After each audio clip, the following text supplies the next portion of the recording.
Benjyfishy is one of the most successful pros of all time. After placing first and winning $3,000 in the last Cash Cup, he nears $500,000 in lifetime earnings. Today, I'm going to be breaking down what makes Benji so good and what you need to do to quickly improve and play at the pro level.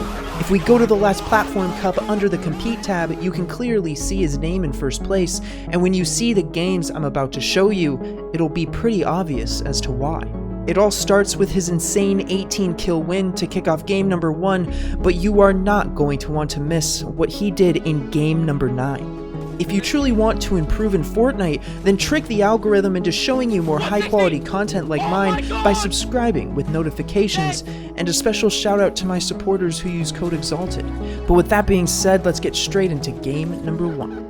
Benjyfishy plays his first game completely different than his last game. Many pros will wait to start their first game so they can get matched with players who are stuck at 0 points. This allows Benji to adopt an extremely aggressive playstyle that's really awesome to watch. But it's one thing to play aggro and another thing to do it right. I'm going to show you his most important kills in this game and the strategies he's using to ensure his success. Tip number 1 is about Benji's ability to use crash pads, bouncers, and shockwaves to close gaps on his opponents and catch them by surprise. This forces his opponents into being defensive, and this takes us straight into tip number 2. When playing aggressive in the open world like this, it's very important to kill your opponents as quickly as possible. This will prevent you from getting third-partied and dying, but killing someone fast is much easier said than done.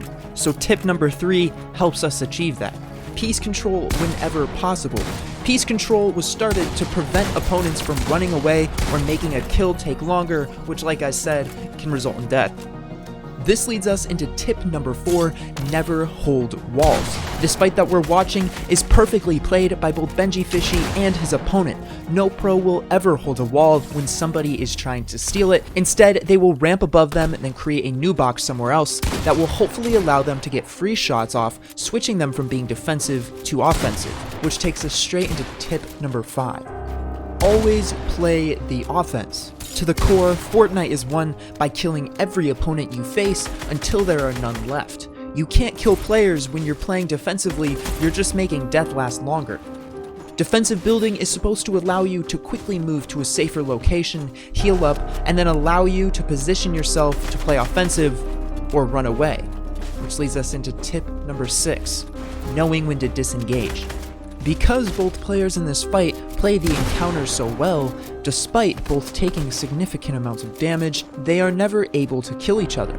Once enough time has gone by, they both realize they're wasting each other's mats, heals, and resources, so they both decide to disengage to save their future self. In this kill, you can see how he uses the tips I just pointed out. He piece controls, takes damage, backs off, heals up, then positions himself to play offensively again. He's never too greedy for kills. Just because he started a fight doesn't mean he has to finish it. But this fight leads us into tip number 7. Keep weapons out as often as possible, especially when taking walls. If you're using a pickaxe, never swing more than once. Swinging your pickaxe more than once allows your opponent to edit and get free damage on you. But in this next kill, you can see him demonstrate these tips again perfectly. And in this fight, we see tip number 8. Piece control around yourself to prevent third parties, especially when fighting your opponents, but make sure your opponent won't run away. If your opponent can run away after you box yourself up completely, it greatly limits your mobility and makes it hard to quickly kill your opponent. So once you've got your opponent locked in place, is then when you can start piece controlling to give yourself the advantage. Now, even though I still have a lot to teach you guys about endgame scrims, we'll get into that in just a minute. But so far, I've taught you every aspect of how to perfectly play aggressively. You can understand these clips much better. But the final fight, Benjyfishy goes against the mid-game opponent that he was never able to kill. Both these players are so skilled that the loser is determined by who messes up first.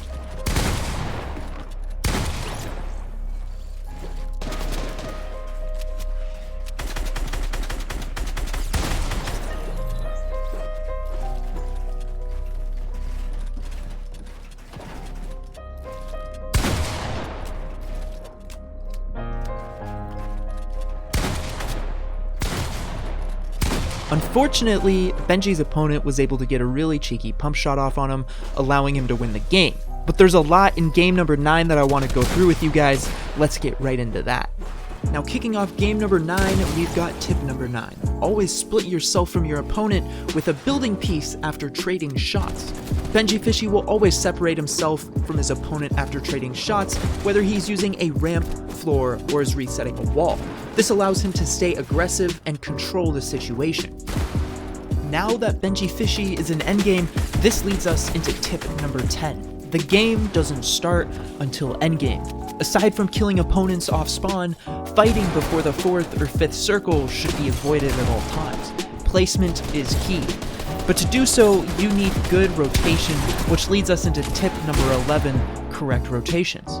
When it comes to rotating, it's advantageous to rotate as early as possible, box up, and then look at players running towards you into zone.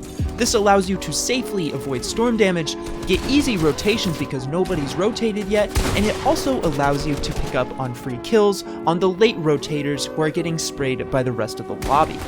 Now this also leads us straight into tip number 12. Don't focus one player down. Instead, tag as many players as possible.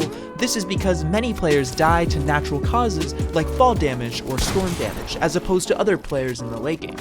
Tagging opponents will allow you to pick up on free, easy kills for up to the next 60 seconds. Tip number 13 is to know when to switch levels.